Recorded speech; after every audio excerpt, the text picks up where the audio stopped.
E aí pessoal, beleza? Eu sou o Lucas Gabriel e essa aula do Só Estudar será bem diferente, porque não vai ser como nas outras aulas que nós tivemos. Mas antes, deixa eu me apresentar. Eu sou o Lucas Gabriel, sou estudante de engenharia e dou aulas particulares de matemática, química e física e biologia. E desta vez, galera, a nossa aula de hoje será de química, que na minha opinião é a matéria mais linda de todas que a gente vai estudar aqui no Só Estudar. É claro, cada um aqui tem a sua preferência, mas eu particularmente tenho uma química com essa disciplina, né? Uma piadinha, né? Eu gosto muito dessa disciplina e eu espero que a gente tenha muitas e muitas aulas que a gente possa progredir. Mas sem mais delongas, para não ter que ficar puxando o saco dessa disciplina, só para deixar claro para vocês, a gente vai ver a química lá do basicão e com o tempo, com mais aulas aparecendo, eu vou chegar nas matérias mais avançadas. E com o decorrer das matérias, vai haver momentos em que eu vou pegar uma química inorgânica, vai haver um momento que eu vou pegar química orgânica também. Então, cada aula a gente vai sempre, eu pelo menos vou estar sempre intitulando para vocês, para que a gente não perca o nosso segmento. Tudo bem? Então, bora começar a nossa aula de química de hoje? Vamos lá. Pessoal, eu vou fazer aquela famosa pergunta que todo professor no seu primeiro dia de aula faz para os seus alunos, que é: o que é química?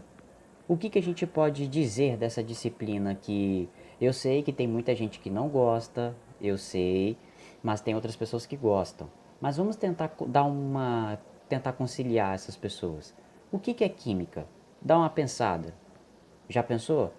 Vamos lá. Química, pessoal, é a ciência que estuda a transformação da matéria. Olha que legal. É a ciência que estuda a transformação da matéria. A matéria que a gente ainda vai ver a respeito dessa matériazinha, que a gente vai ver do que ela é formada. Mas a química, pessoal, muita coisa que acontece no nosso planeta, em muitos fenômenos naturais, eles podem e eles são explicados de forma química e não apenas física e tudo mais. Mas a química ela nos possibilita um entendimento mais abrangente de tudo o que acontece, não apenas, por exemplo, no nosso corpo, mas em muita situação que acontece dentro na nossa natureza. Então, assim, é uma disciplina que, na minha opinião, ela é completíssima, ela justifica tudo, ela mostra a cerne de muita coisa. É por isso que eu, por exemplo, adoro essa disciplina, justamente por conta da sua complexidade. É claro, não deixando de dizer que as outras disciplinas também não têm a sua complexidade, mas a química é como eu disse, rolou uma química aqui, tá? Então, bora continuar? É a ciência que estuda a transformação da matéria. Só para deixar uma observação aqui, dando continuidade, se algo é feito de alguma coisa, este algo é químico também. Ou seja, essa caneta, as minhas mãos, estas folhas, essa mesa que eu estou utilizando, até mesmo esse celular que estou utilizando para poder gravar essa aula, tem composições químicas, ou seja, a química é tudo, como diz um grande apaixonado por química. Química é tudo. A química justifica isso, mas que tudo isso é formado por uma matéria. Mas essa matéria, ela é composta pelo que, afinal de contas? É o que a gente vai descobrir agora. É por causa desse camarada aqui, ó, o átomo. Sim, tudo é feito por átomo. Essa folha, as minhas mãos, essa caneta, tudo é feito pelo átomo. Mas vamos pegar um conceitozinho mais antigo. Há muito tempo atrás, no século IV a.C., que foi mais ou menos quando eu ia falar quando a minha mãe nasceu, mas não vai pegar bem não. Mas há muito tempo atrás, no século IV a.C., um sujeito, um rapaz chamado Demócrito, ele deu um conceito dessa palavra átomo, que né, na língua portuguesa, a significa não, e o tomo, no caso, seria partes, né? E esse Demócrito, ele disse o seguinte: esse átomo, ele é indivisível. Ele é indivisível, ou seja, vai chegar um ponto em que você vai dividindo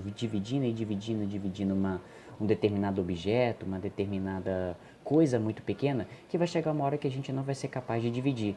Lembrando que na época do Demócrito, antes de Cristo, não tinha tanta tecnologia para dissociar os objetos. Então, naquela época, ele tinha esse pensamento, que era indivisível. E esse conceito foi se perdurando por um bom tempo.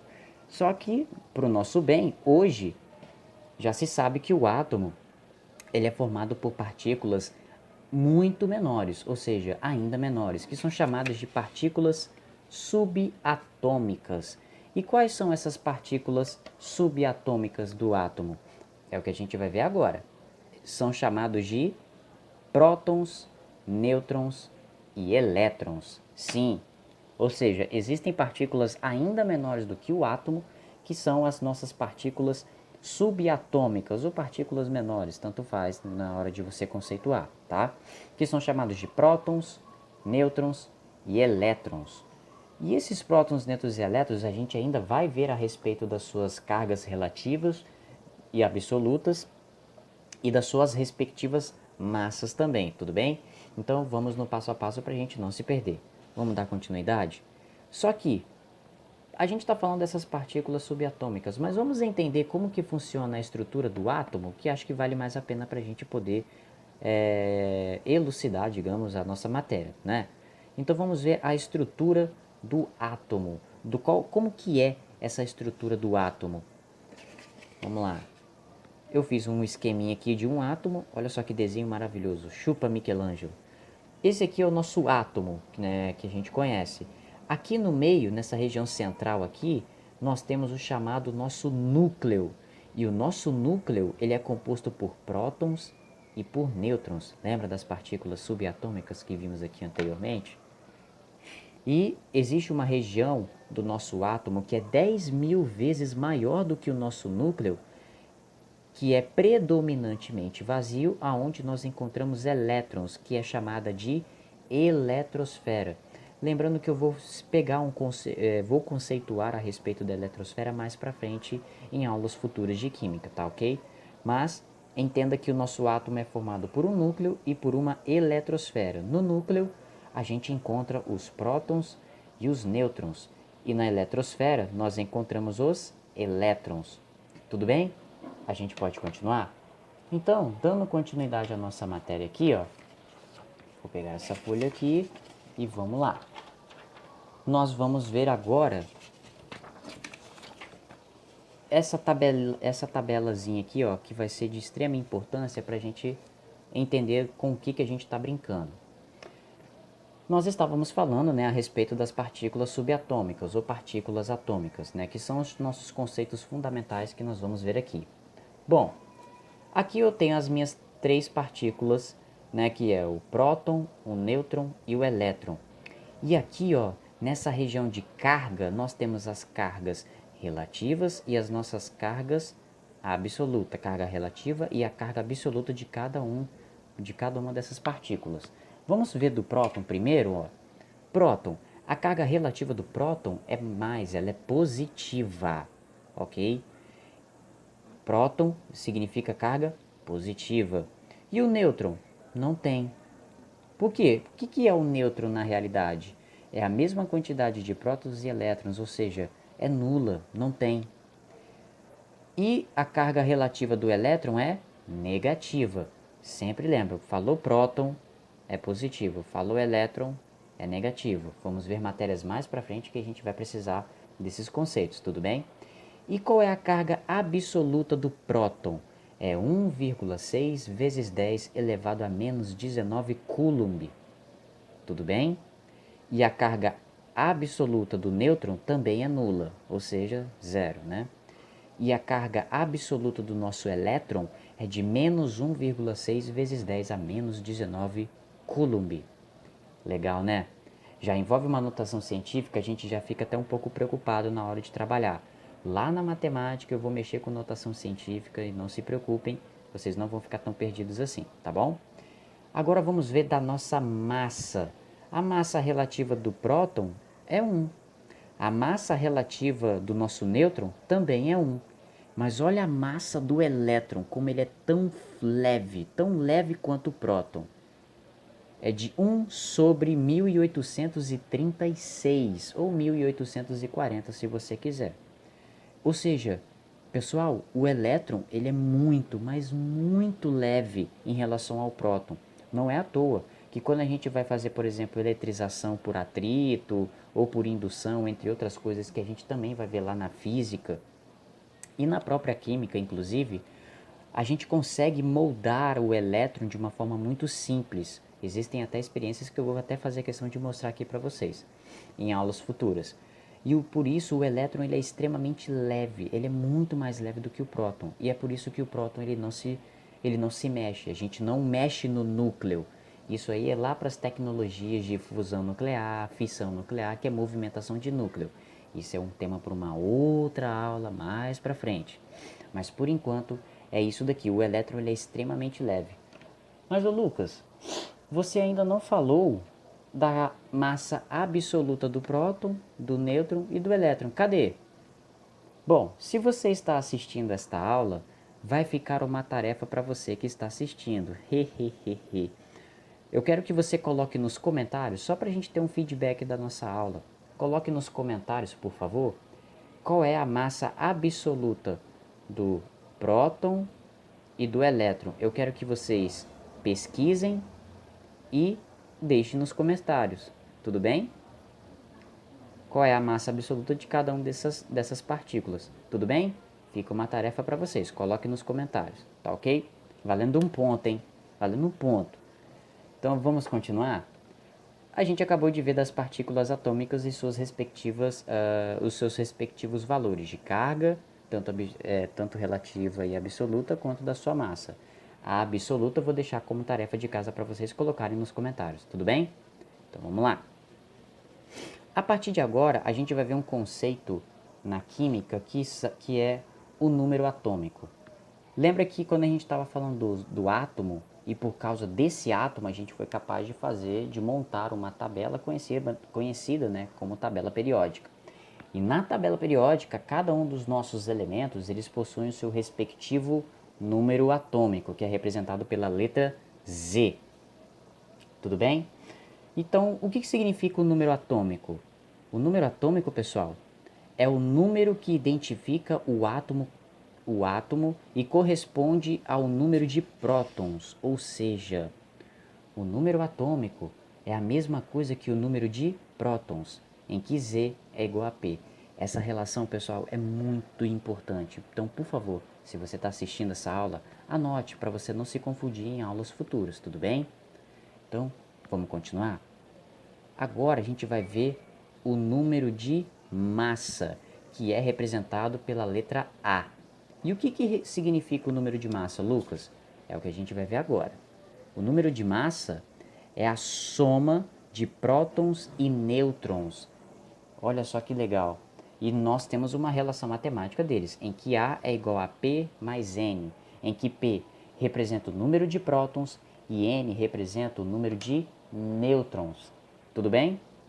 Qualquer dúvida é só deixar nos comentários do vídeo, tá ok? Vamos continuar? Olha só. Agora a gente vai ver o que significa um elemento químico. Aleluia, né? A gente vai ver o que significa um elemento químico. Olha só. O elemento químico é o conjunto de átomos com o mesmo número de átomo. Vou ler de novo. O elemento químico é o conjunto de átomos com o mesmo número de átomo. Doideira, né? A gente vai ver agora maneiras de representação desses elementos químicos para que a gente possa ter menos dor de cabeça aqui, tá? Lembrando que eventuais dúvidas é só deixar nos comentários, tudo bem? Então, bora continuar? E essa é uma aula de apresentação também, então não se preocupem. Bom, dando continuidade aqui, agora a gente vai ver a maneira da representação dos elementos químicos, né? Aqui, pessoal, eu coloquei duas representações diferentes de como que é feita os elementos químicos. Isso aqui é um elemento qualquer, que eu não estou dando nome nem nada, mas aqui eu tenho as minhas diferentes representações. Eu posso ter essa daqui, em que o número de massa está localizado aqui nesse canto superior esquerdo, e no canto inferior esquerdo, em que o número de massa está aqui e o número atômico também se encontra aqui. Lembrando que o número atômico é a mesma coisa que o número de prótons, tudo bem? Foi uma coisa que a gente viu agora há pouco. E existe essa outra maneira de representação dos elementos químicos, em que o número de massa se encontra no canto superior direito e o número atômico ainda continua no canto inferior esquerdo. Por que eu fiz dessas duas maneiras? Existem livros, claro, que mostram de maneira diferente como que é a representação dos elementos. Então eu fiz isso justamente para ficar um pouquinho mais genérico. Então fica a seu critério como você quer entender e interpretar como que é a representação. Mas essas são as maneiras genéricas de representação dos elementos químicos. Tudo bem? Então vamos lá. Dando continuidade, e o que são os símbolos dos elementos químicos? Os símbolos nada mais são do que formas de representarmos os elementos químicos. A gente vai ver o porquê que o nome dos elementos químicos que a gente sabe, que a gente conhece, não tem nada a ver com as letras que são representadas. E eu já vou explicar para vocês por que isso acontece, tá bom? Então vamos lá. Vamos ver uns exemplos aqui de elementos químicos. Olha só, olha o primeiro aqui, ó. S. Sulfur. Sulfur. O que significa esse sulfur? Para quem não sabe, o S ele é o enxofre. Enxofre. Ô Lucas, por que o nome enxofre aqui na tabela periódica ele é representado dessa maneira? Isso aqui é muito estranho, cara. Por quê? Eu vou explicar para vocês daqui para frente o porquê disso, tá bom? Vamos ver um segundo exemplo? Olha só. Na, chamado de natrium. Na é o que, pessoal? O Na, ele é o sódio. Sacou? Olha que legal. Na é sódio. Mas peraí, sódio, Na. Mas aqui está escrito natrium. O que isso quer dizer? Que linguagem é essa? Eu vou falar para vocês. Vamos ver mais alguns exemplos? Vamos lá. Olha só. Fósforos. Esse aqui dá para adivinhar quem é, né? P. Fósforos. Esse cara aqui, ó, é o fósforo. Fósforo. Vamos ver um outro exemplo aqui agora? Olha só. K. Cálium. Quem é o K? Potássio. É o potássio. Nossa, nada a ver, né? O nome dele é potássio e a representação dele é um K. Por quê? A gente vai ver. Relaxa, se segura. CO. CO, para quem não sabe, é o chamado monóxido de carbono, que a gente ainda vai ver na química inorgânica como a gente dá os nomes para alguns desses elementos químicos. Só que esse camarada aqui, ele não é um elemento. Por quê? Ele não se encontra na tabela periódica. Todos esses elementos que vimos aqui anteriormente, eles se encontram na tabela periódica. Esse CO aqui não é.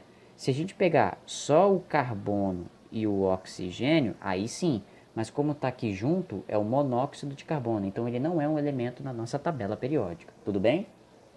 Alguma dúvida? É só deixar nos comentários, tá ok? Então vamos ver mais um exemplo, ó. Cobaltum. Cobaltum. É o nosso colega cobalto. Tudo bem? Pessoal, essa foi a nossa primeira aula de química em que eu pude fazer uma leve apresentação. Mas só para deixar claro para vocês, por que esses nomes são tão estranhos assim, Lucas? Todos esses nomes que acabamos de ver aqui, ó, sulfur, nátrium, fósforos, cálium, cobalto, essas palavras, elas estão em latim. Latim por quê? Cada país tem, evidentemente, o seu idioma, não é? Por que a gente, não, entre aspas, não faria uma tabela periódica no nosso idioma? Porque, na verdade, a tabela periódica ela foi feita, né, justamente para ser o mais genérico possível. Então, eles utilizaram desse idioma latim, porque como já é uma língua morta, então já é uma coisa mais genérica para todos os países. E graças a essa instituição aqui, ó, IUPAC, a gente vai ver muito sobre esse camarada, essa instituição aqui, nas nossas matérias, principalmente de Química Orgânica, que é a Instituição Universal de Química Pura e Aplicada. Essa sigla está em está na sigla em inglês, mas ela significa Instituição Universal de Química Pura e Aplicada. Então, numa decisão deles e de quem, né, determinou a tabela periódica, foi mais recomendado deixar em latim para ser uma linguagem mais genérica. Tudo bem? Pessoal, essa foi a nossa primeira aula de química. Óbvio, nas próximas aulas a gente vai ver mais matéria e nós vamos também ver exercícios. A gente vai ver distribuição eletrônica, nós vamos ver como dar nomes a certos compostos, entre outras coisas, níveis de energia, ixi, muita coisa, até mesmo cálculos químicos daqui para frente. Então, essa foi a nossa primeira aula mais para apresentar esse conteúdo. Eu espero que no fundo do meu coração você tenha gostado. Se você gostou ou não, por favor, não deixe de avaliar esse vídeo com seu like e com seu dislike. E se você não é inscrito no nosso canal, por favor, se inscreva para que você não perca nenhum vídeo. E ative o sininho para receber as nossas notificações quando aparecer novos vídeos, tudo bem? Galera, essa foi a nossa primeira aula de Química, eu espero que vocês tenham gostado. E com suas dúvidas sanadas, com tudo resolvido, só estudar. Tudo bem? Então, pessoal, fui!